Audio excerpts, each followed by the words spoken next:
Welcome to another exciting home tour. If you're new here, my name is Duke and I'm a real estate broker in Honolulu. On this channel, we explore strategies to help you make better decisions when it comes to buying, selling, or investing. Today, we're exploring 98-1366 Koaheahe Place, Unit 189 in the beautiful Waiau neighborhood of Pearl City, Hawaii. This 2-bedroom, 2-bath townhouse offers 955 square feet of living space with an additional 58 square foot lanai that opens up to a lush, expansive yard, perfect for relaxation and outdoor enjoyment. Built in 1980, this highly coveted ground level corner end unit offers a unique blend of original charm and potential for creative redesign. One of the standout features of this property is its low maintenance fee of just $578 per month, which covers essential services like cable TV, internet service, sewer, water, and other common expenses. The well-maintained Waiau Garden Villa community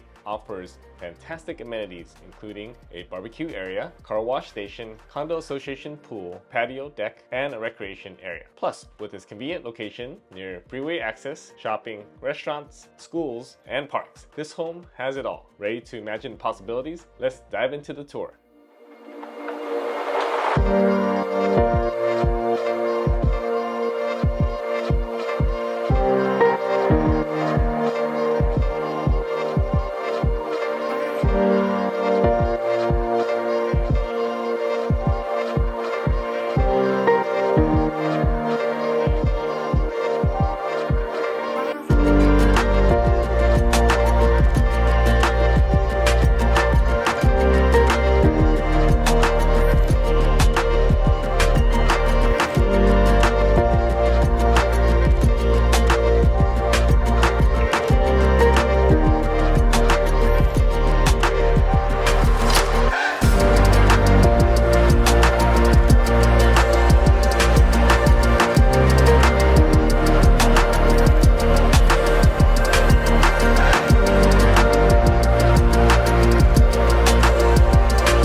Thanks for joining me on this tour of this Waiau Garden Villa townhome in Pearl City. As you've seen, this ground level corner end townhome is full of potential, from its spacious layout and lush outdoor areas to the fantastic amenities in the Waiau Garden Villa community. If you've been looking for a home that offers both comfort and convenience in a prime location, this could be the perfect fit for you. If you're interested in learning more or scheduling a private showing, don't hesitate to reach out to me. My contact info is in the description below. I'd be happy to help you explore this incredible opportunity and answer any questions you might have. Thanks for watching, and I look forward to hearing from you.